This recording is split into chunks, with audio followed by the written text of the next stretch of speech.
kasoo qaad naftaada inuu nabiga sallallahu alayhi wasallam uu kugu dhaho ma ku jeclaanayo ilaa qof muumin ah mana ku nici doono ilaa qof munaafiq ah bal sidee ahaan lahayd farxadaada waxa uu nabigeena sharafta leh calayhi salaatu wasalaam ku dhahay caliyun ibnu abi daalib asaga waa geesigii islaamka iyo kii carruurta ugu hor islaamay waana wiilkii uu dhalay nabiga adeerkiisa sallallahu alayhi wasallam waxa uuna u ahay sidoo kale sodog waxa uuna noqdayna mid ka mid ah khulafaa uraashidiin waana amiirulmu'miniin caliyun ibnu abi daalib waan ognahay inuu cali bin abi daalib uu ku jirana tobankii loogu bishaareeyena jannada waxaana hore ugu soo sheekeeyey noloshiisii iyo geesinimadiisii anagoo welibana soo koobayno hadeertaana waxaan u gudbayaa xilligii khilaafadiisa ilaa uu ka dhimanayay markana keena waxaan aadaynaa safar gaaban laakiinse ah mid aan wax badan ka faa'iideyno oo saamayna leh waana barnaamijkeenii raggii ku hareeraysnay rasuulka sallallahu alayhi wasallam qisadeena waxa ay ku bilaabanaysaa adigoo muuqaalka laag saaray oo youtube-keena jilmeydiina subscribe saaray iyo markii la dilayna amiirulmu'miniin cusmaan binu cafaan allaha ka raali noqde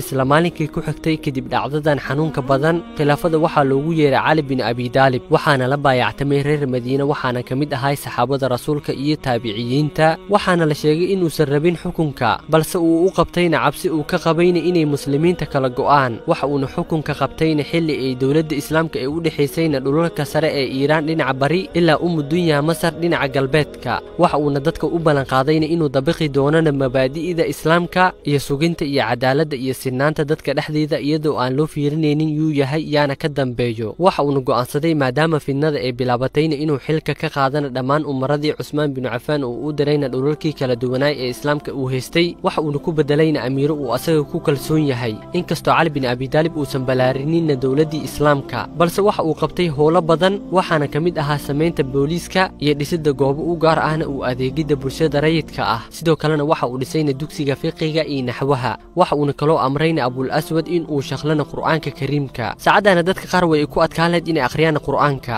imaam cali bin abi daalibna waxa uu caasimada khilaafadiisa ka dhigtayna magaalada kuufa qaar ka mid ahna saxaabada rasuulka ayaana waxa ay sugayeen cali bin abi daalib inuu ka aarsadana dadkii dilayna cusmaan binu cafaan balse calin arrintaas dib ayuu u dhigtay asagoo welibana ogna dadkii ka dambeeyey falkaas sababtana waxay ahayd inuu amiirulmu'miniin cali bin abi daalib uu rabayna inuu fursad fiican ku gaado balse qaar ka mid ah saxaabada oo madax uu u ahayna dalxa bin cubaydillaah iyo subayr binu cawaam waa ay diideen arrinkaas kadib markii ay ka soo wareegatayna 4 bilood waxa ayna u jihaysteenna magaalada maka almukarama waxaana halkaas ay kula kulmeen ummulmu'miniin caaisha iyadoo welibana ka soo laabatayna xajka waxa ayna go'aan ku gaarayna inay tagaana magaalada basra mana ahayna ujeedadooda inay dagaalamaan keliyana waxa ay rabeen inay cali kula heshiiyaan qaabka loogu soo oofin lahayna xadka dadkii dilay cusmaan binu cafaan balse magaalada basra waxaa joogayna dadkii fidnadaas oo dhan ka dambeeyey waxa ayna rabeen dadka inay isku diraan mar kale heer waxa ay gaartayna hooyo caaisha in loo diidan inay soo gashana magaalada khilaaf iyo dagaal yar kadibna ugu dambeyntii reer basra waxa ay u ogolaadeen in ay soo galaan magaalada oo ayna degaana meeshii ay rabaan maalmo kadibna amiirulmu'miniin cali bin abi daalib ayaa asagana sidoo kale waxa uu imaaday magaalada basra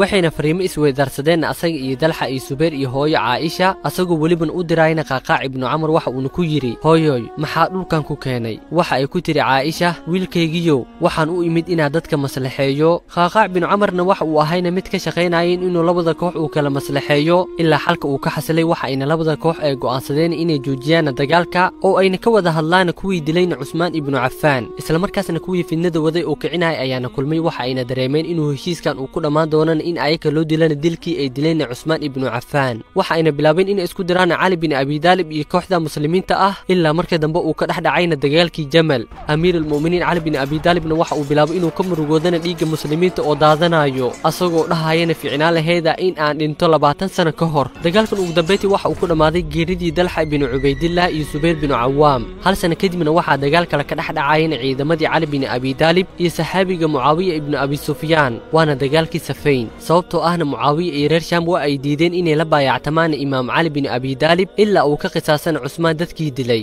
mucaawiyana waxa uu la tashtayna camar ibnu caas waxa ayna go'aansadeen inay aadaan ciraaq si looga soo oofiyeyna dadkii dilayna amiirulmu'miniin cusmaan binu cafaan dagaal kale ayaana meeshaas ka bilaabanayo ilaa marka dambe muslimiin aad u tiro badan ay ku dhinteen dagaalkaas wuxuuna ku dhammaaday markii cumar ibnu caas iyo mucaawiya ibnu abi sufyaan ay arkeen in ciidankooda laga adkaado waxa ayna bilaabeen inay musxafka suraan afafka hore ee waramadooda ayagoo welibana ugu yeerayaana muslimiintii kale ee ka soo horjeeday in kitaabka laisku xukmiyo cali bin abi daalibna waa uu aqbalay markii ay meeshaas maraysana waxaa ka soo dhexbaxdayna koox diidayn in laisku xukmiyena kitaabka alle mana aysan rabinna heshiiskaas ee muslimiinta ay heshiinayaan waxaana kooxdaas lagu magacaawayna khawaarij waxa ayna tiradooda gaaraysayna 12 kun oo nin balse muslimiinta markii koowaad ma aysan la dagaalamin waxa ayna bilaabeen inay la galaan doodiimeed waxaana aaday cabdullaahi ibnu cabbaas ilaa markii dambena ku dhowaad kala bar ciidankaas ay soo tooba keeneen halka 60 kun ee kale ee ka soo hartayna ayaga ee muslimiinta ay la dagaalameen ilaa ay ka taqaluseen kaliina waxa ka hartayna 40 qof oo ka baxsatayna ayaga 40kaas qofoodna 3 ka mid ah ayaa waxa ay bilaabeen inay shiraan waxa ayna rabeen inay muslimiinta ay ka argoostaan wixii ay ku sameeyeen saddexdaasna waxa ay kala ahaayeen cabdiraxmaan ibn muljim iyo barkul tamiimi iyo cumar ibn barki tamiimi waxa ayna go'aan ku gaareen inay dilaan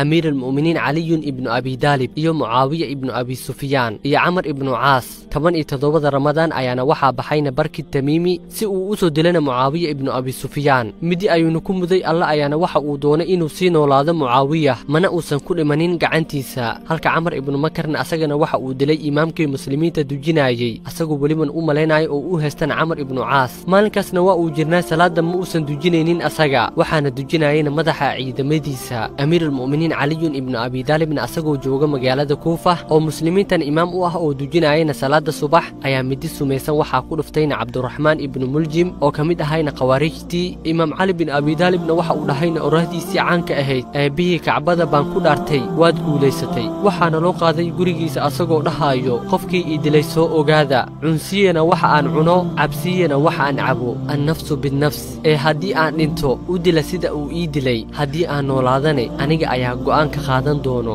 waxa uuna sidoo kale imaam cali bin abi talib uu diidayna in la ciqaabo ama gacmaha laga xiro markii cali bin abi talib uu dareemay in uu dhiman rabo waxa uu qoray dardaarankiisii ugu dambeeyey waxa uuna geeriyooday 3 maalin kadib welibana habeenkii 21aad ee ramadaan ee sanadkii 4aad ee hijriyada waxaana dhaqay uu duugayna cabdullaahi ibnu jacfar iyo wiilashiisii xasan iyo xusein allaha u naxariista cali bin abi talib allana ha kaa raali noqdo caliyow hanana kaala soo saara adiga iyo nebigeena mustafa calayhi salaatu wasalaam waxaad ahayd mid naxariis badan oo sahiid ah oo jecelna inuu dadka dhiigooda badbaadiyo